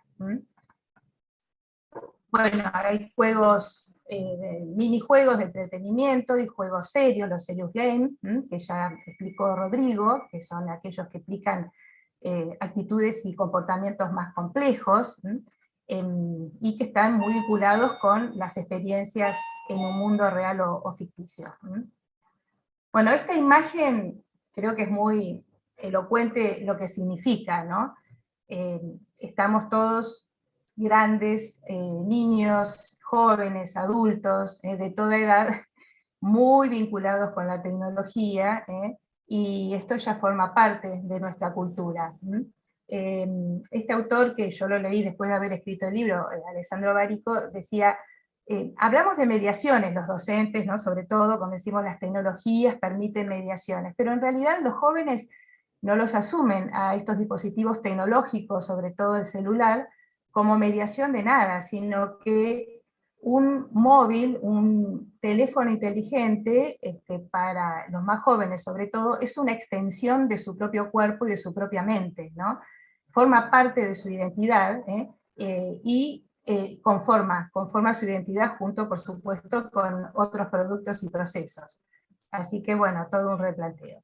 Y todos sabemos que hay determinados juegos muy importantes para la tercera edad, en algún momento, bueno, se sigue diciendo, ¿no? Que aprender a jugar al ajedrez es muy rico, muy valioso, porque mantiene las neuronas activas, pero ahora hay juegos, videojuegos, como el NeuroRacer y muchos otros más que están surgiendo, que permiten que se desarrollen estas, digamos, las delta, las curvas delta y las alfa, y también las beta y beta en el cerebro humano, ¿no? Por lo cual, esto hace que las personas ya más grandes, de la tercera edad, se mantengan activos, y esto, por supuesto que no es causa ni efecto, pero es una manera de prevenir accidentes, ¿no? Accidentes neurológicos y ciertas enfermedades neurodegenerativas, ¿no? Cada vez hay más desarrollos, más aplicaciones en este sentido. Y bueno, ustedes en el libro van a encontrar una descripción de estas estrategias cognitivas que se pueden lograr a través de los videojuegos, están explicadas, ¿no? Podemos lograr la metacognición, que los alumnos resuelvan problemas, que planifiquen, que pongan en juego su imaginación y su creatividad, que puedan colaborar, porque muchos juegos son en red y permiten colaboración entre los jugadores, que describan, comparen, caractericen, que procesen visualmente las señales, el lenguaje icónico, que realicen análisis y múltiples competencias digitales. Bueno, es realmente valiosísimo, muy rico. Obviamente que, como decía Rodrigo, no todos los videojuegos son valiosos, no todo es educativo, pero hay muchos que sí, y que podemos dar cuenta de recursos y producciones culturales que vienen muy bien, que se pueden utilizar para enseñar las disciplinas que nosotros tenemos a cargo. Hay que indagar, hay que preguntarles a los estudiantes también, que saben mucho sobre videojuegos, y hay que intercambiar con ellos. Esto yo lo hago con mis estudiantes de tecnología educativa, y realmente los de historia, los de geografía, letras sobre todo, y matemática, siempre reconocen algún videojuego que es muy valioso para la enseñanza, y lo analizan.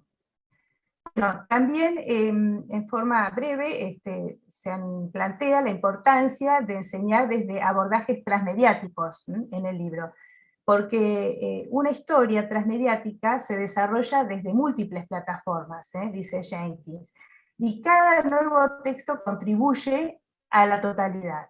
Entonces podemos pensar en un tema que sea rico y enriquecerlo aún más buscando alguna película que sea, ¿no?, bien apropiada para esa temática. Tal vez haya alguna serie, algún programa de televisión, ahora hay muchísimas series que sabemos que todos estamos mirando. Bueno, videos en YouTube, hay miles, que podemos elegir también alguno que sea apropiado, novelas, cuentos, cómics, videojuegos, y también visitas a museos virtuales, que cada vez hay más museos que son virtuales, o también a laboratorios virtuales o a laboratorios remotos. Bueno, acá está el caso Harry Potter, ¿no?, que es muy clásico para mostrar la posibilidad como esta temática, como esta literatura infantil, se puede abordar desde el libro, los libros que circulan, pero también circulan cómics, también está la película, también está el museo, y los alumnos aquí ven ustedes que están representando una obra de teatro. Bueno, los abordajes transmediáticos permiten enriquecer de una manera fenomenal el aprendizaje. Bueno, este es un proyecto que se realizó en la provincia argentina de Santa Fe, en la ciudad de Rosario, y ganó un premio.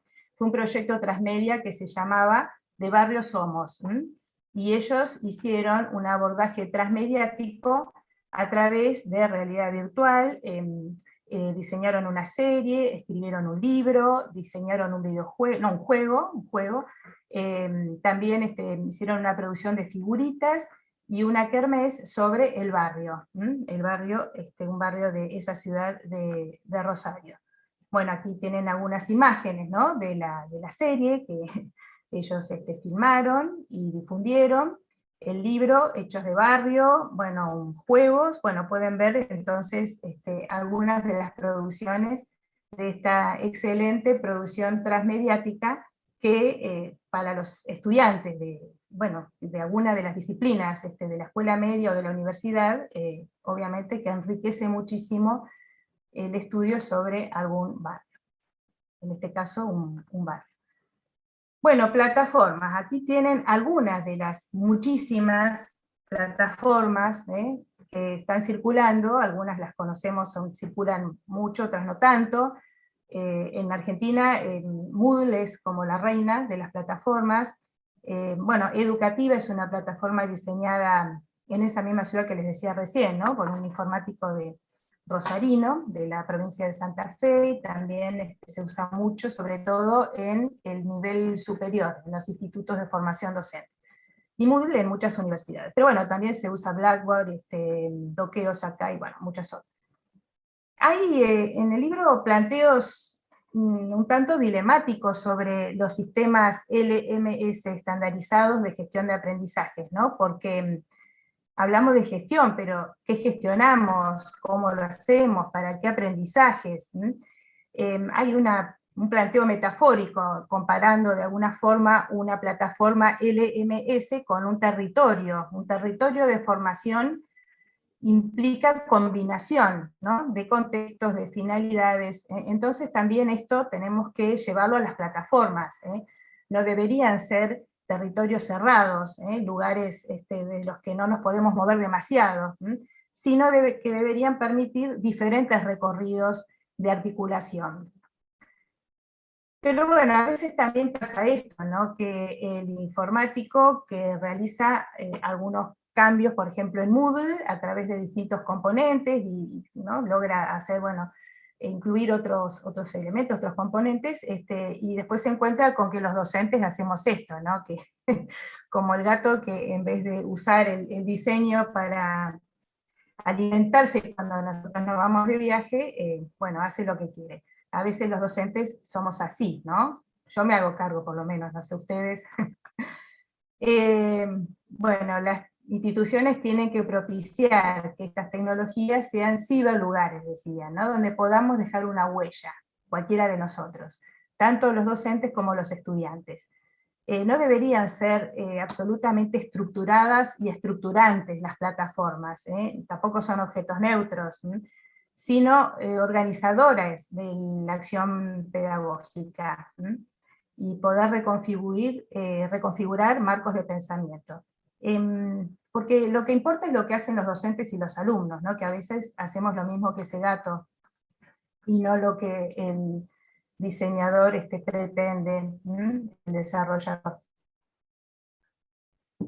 Propiciamos las plataformas de código abierto, y no las plataformas en las que hay que suscribirse, hay que pagar una licencia, por varias razones, ¿no? Que son muy conocidas. Se pueden modificar, se pueden adaptar, se pueden implementar las aulas virtuales, tanto para la enseñanza como bueno, también para la investigación. Hay un alto grado de interoperabilidad, que es muy importante, ¿no? Para nuestro trabajo, y está disponible el código fuente.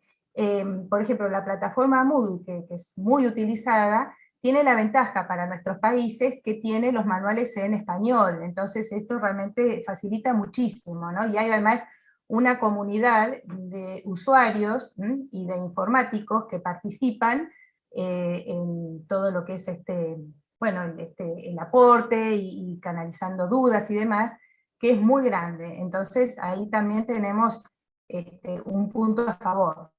Tenemos cómo resolver nuestras dudas y poder preguntar y que nos respondan y asesorarnos. Pero tenemos que pensar y asumir las plataformas siempre desde la clase, ¿no? Pensar la clase más allá y más acá de las plataformas. Forma y contenido son centrales, ¿cómo vamos a presentar el contenido? Empezábamos diciendo que el conectivismo dice que la actitud para seguir aprendiendo es más importante que el aprendizaje mismo que se posee en ese momento. Entonces, bueno, ¿cómo asegurar esto? ¿Cómo presentar esa información en una cultura digital que es la que tienen nuestros estudiantes, en donde si nosotros le vamos a presentar solamente PDFs, seguramente va a ser muy poca la motivación que van a tener para aprender. Por eso hablábamos de las posibilidades transmediáticas de presentación de contenidos. El trabajo en equipos docentes colaborativos, muy importante, que las plataformas no sean cotos cerrados para cada docente y su grupo de alumnos. A veces optamos solo por un recurso atractivo y motivador y nos olvidamos de que se estaba analizando el contenido, que es el gran ausente, que nunca tiene que dejar de estar sobre todo en nuestras universidades. Y hay que equilibrar los tiempos de placer e indagación, ¿no? Que los alumnos también puedan proponer y puedan optar por estrategias innovadoras, y por todo lo lúdico, lo narrativo y lo transmediático que estuvimos comentando.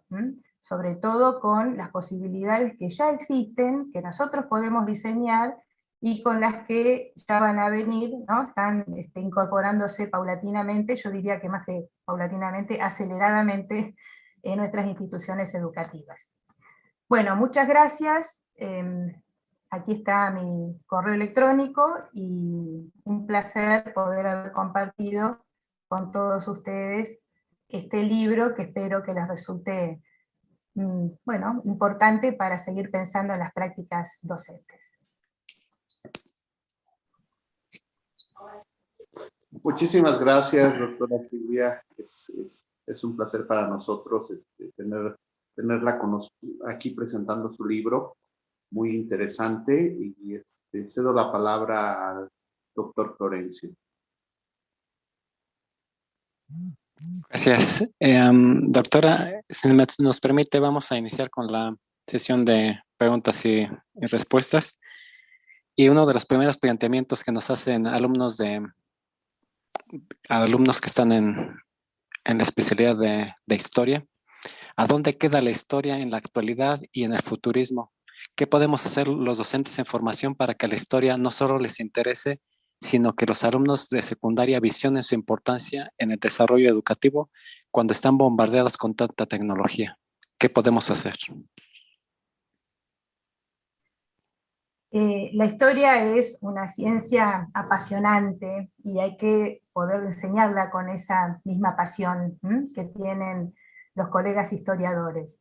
Creo que es fundamental la historiografía, ¿no? Enseñar a investigar historia, porque, bueno, esto de sentirse, ¿no? Que se puede producir conocimiento histórico, por ejemplo, a través de la historia oral, a través de los acontecimientos más cercanos del pasado reciente de los estudiantes, y la tecnología tiene mucho que aportar.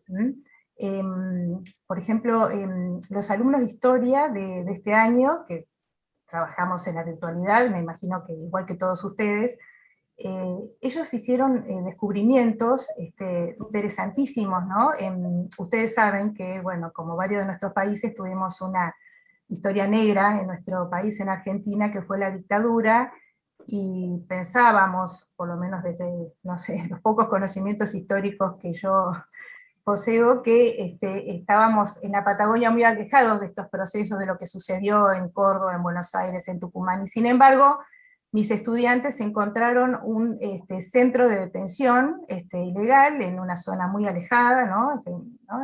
Recorrieron algunos kilómetros, hicieron fotografías, hicieron un video, lo subieron a YouTube, hicieron una investigación, hicieron entrevistas con colegas docentes que tuvieron que emigrar, muchos al país de ustedes, a México, que les agradecemos muchísimo haberlos recibido.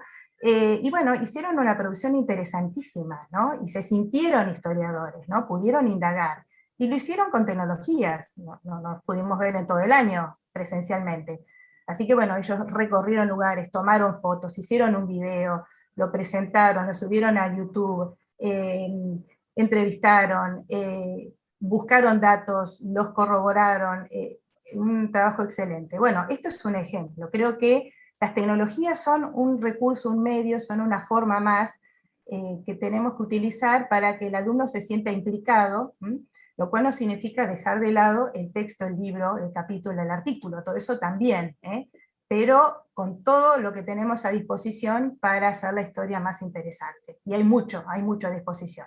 Ni hablar de los videojuegos. Age of Empires, por ejemplo, es un videojuego que los alumnos, muchos lo conocen, y presenta contextos históricos que te permiten incursionar en una etapa, en un contenido de la historia, que luego se va profundizando a través de otros medios recursos. Pero entraste desde allí, desde el videojuego, y el alumno ya tiene la motivación suficiente como para tener curiosidad y seguir aprendiendo más y más de la historia.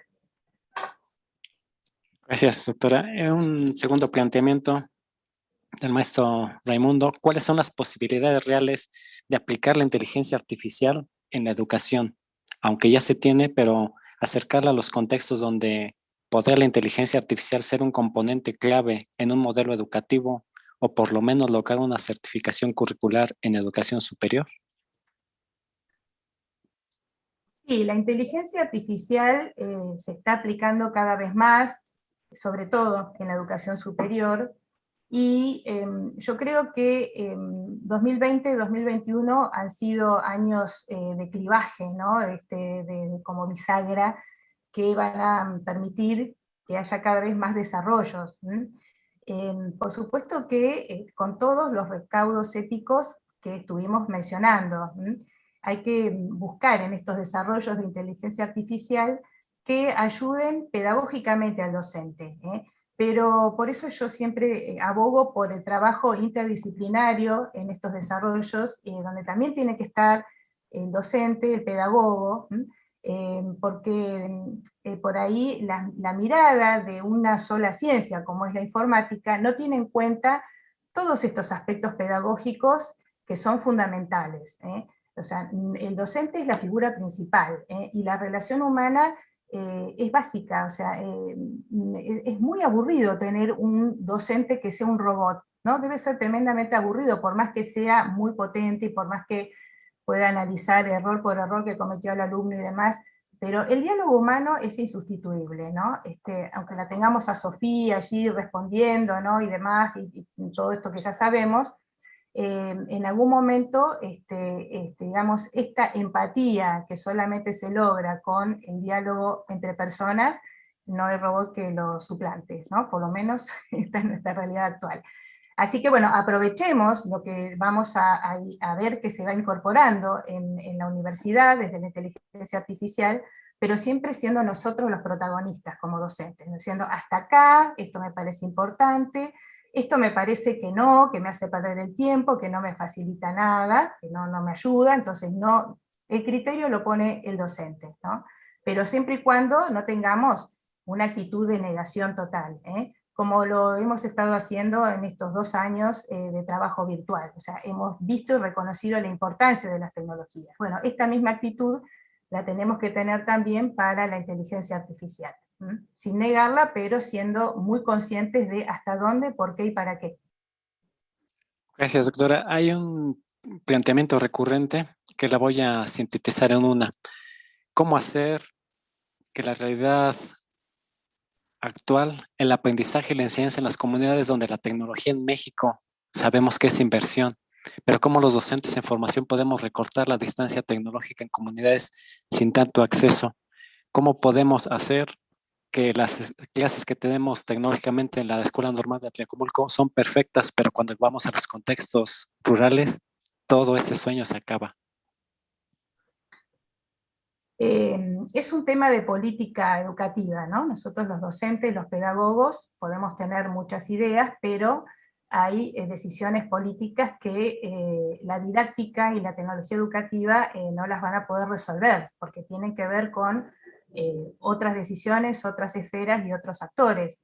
Por supuesto que nosotros participamos como docentes en las actividades gremiales y en los órganos de gobierno y demás, hasta allí llegamos.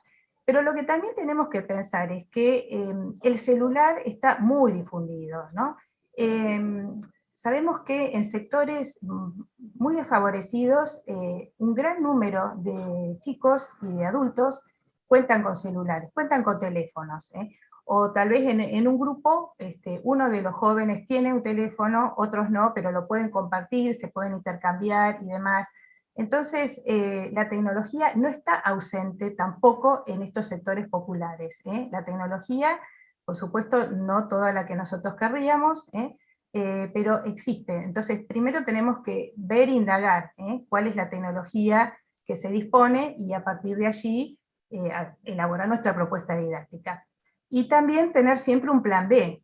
Cuando se inició la pandemia, que sabíamos que había tantas dificultades, bueno, algunas instituciones no dejaron de elaborar materiales escritos, impresos, que se llegaba con ellos a ciertas escuelas, con algún mecanismo de colaboración barrial. Entonces, esto también, o sea, nunca una tecnología suprime totalmente la anterior. Porque tengamos tecnología digital, eso no significa que vayamos a dejar de lado completamente lo analógico. Fíjense que los libros en papel siguen circulando, siguen habiendo impresiones, y además tenemos que pensar que en algún momento podemos tener graves problemas con la electricidad, y allí se nos cae totalmente la tecnología digital tal como la conocemos ahora. Entonces, yo creo que, bueno, nosotros tenemos que estar preparados, por un lado, para reconocer que el teléfono está muy, muy incorporado en la cultura de toda la humanidad. Es muy raro encontrar en algún sector de la población que no tenga acceso, por lo menos algún miembro de la familia, a un teléfono.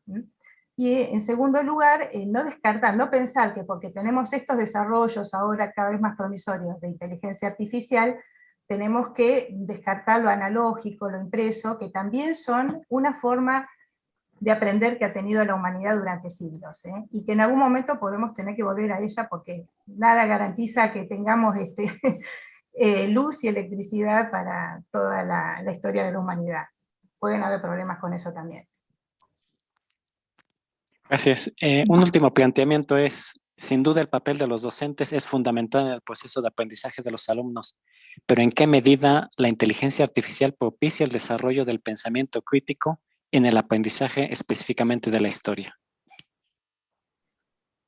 Creo que no es en sí la inteligencia artificial lo que va a propiciar el aprendizaje crítico de la historia, sino que es la enseñanza que el docente realiza para que los alumnos puedan lograr, ¿no? un abordaje crítico fundamentado, ¿no? Una reflexión acerca de la ciencia histórica, y buscaremos los recursos, los medios para que esa historia sea atrapante, para que le encuentren el sentido y puedan responder a ver para qué. Cuando los alumnos nos preguntan, ¿para qué sirve esto, profesor, profesora? Nos está preguntando sobre las bases epistemológicas de nuestra ciencia. Entonces, eso lo tenemos que tener muy en claro, ¿no? El para qué de la importancia de la historia. Y luego, bueno, ver de qué forma la vamos a enseñar. Fíjense todas las posibilidades que tenemos y todas las que ustedes también están utilizando, que seguramente hay un nivel de experiencia y una riqueza en la práctica de todos ustedes que es valiosísima. Entonces, a todo ese acervo de experiencia que ya tenemos por los años de docencia que venimos acumulando, vayamos sumándole otros recursos, pero siempre teniendo muy en claro que la conversación, el diálogo entre el docente y el alumno es insustituible. Y, bueno, pensar en los proyectos que no son de ahora, los proyectos, digamos, las metodologías ricas, valiosas para el aprendizaje, ya vienen desde la escuela nueva, ¿no? Desde el siglo XIX, mediados de los años 90, 1900 y algo, ya tenemos aportes muy valiosos, ¿no? Como por ejemplo el método de proyectos, que los alumnos puedan elaborar un proyecto y ser ellos protagonistas de su propio aprendizaje. Plantear un tema que sea muy rico, muy, digamos, movilizador para los estudiantes, y que elaboren un proyecto, que salgan de las cuatro paredes del aula, que puede ser una salida virtual también, ¿no? Y que hagan cosas, que haya acción en los alumnos, que produzcan, que se muevan, que elaboren, que no sea el docente un transmisor de información, que ya hay muchísimo en la web, que el alumno se sienta que también puede aportar, y que lo que está haciendo es valioso tanto para él como para sus compañeros y para el docente. Gracias, doctora. Y cerramos esta sección con los agradecimientos y las felicitaciones de los diferentes participantes, asistentes, por la innovación y la práctica docente. Felicidades por que nos permitirá diseñar nuevas estrategias para la enseñanza y disciplinas de nuestros a estudiantes.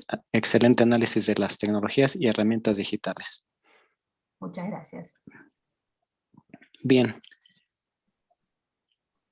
Bueno, gracias a todos ustedes por la invitación, por la participación, excelentes las preguntas. excelente la presentación que ha hecho Rodrigo Saldívar, realmente una lectura analítica muy, muy buena, muy importante. Así que, bueno, ojalá puedan adquirir el libro. La editorial esta, Novedú, que es una editorial que trabaja muy bien en Argentina, distribuye y se puede comprar también como ebook, así que bueno, el libro es accesible. Lo van a poder conseguir sin ningún problema y ojalá bueno, que les resulte productiva su lectura.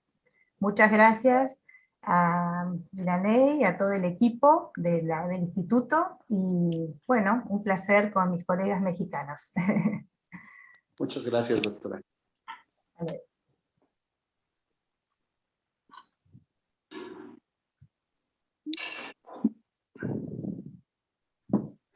Doctora, a nombre de la Escuela Normal de Atlacomulco, queremos enviarle nuestro mayor agradecimiento, así como el reconocimiento a través de una constancia que a la letra dice: la Escuela Normal de Atlacomulco, profesora Evangelina Alcántara Díaz, otorga la presente constancia a la doctora Silvia Cuazot por la presentación del libro Potencialidades didácticas de la inteligencia artificial, mediaciones tecnológicas para una enseñanza disruptiva, dentro del segundo Congreso Nacional, Desafíos Contemporáneos en la Formación Docente, 25 de enero de 2022, en el marco del 62 aniversario de la fundación de esta institución. Signa el licenciado Juan Jesús Peña Sotelo, director escolar. Le agradecemos infinitamente el tiempo, la inversión en todos los momentos que usted nos regaló y el conocimiento que ahora podemos compartir en los diferentes contextos en donde nos desarrollamos cada uno de nosotros. Asimismo, agradezco a mis compañeros el trabajo, el apoyo durante esta presentación. Gracias, buenas tardes. Bueno, muchas gracias, buenas tardes, espero que haya sido clara la exposición. Muchas gracias, Rodrigo. A ti, gracias. A todo el equipo. Gracias, doctora. A Nos veremos en disposición. próximos eventos. Seguramente, seguramente. Bueno, aquí nos despedimos entonces. Que tengan... Hasta luego. Chao, hasta luego. Chao, hasta luego, Vianey, Rodrigo, Florencio, Ena. Gracias, doctora, hasta luego.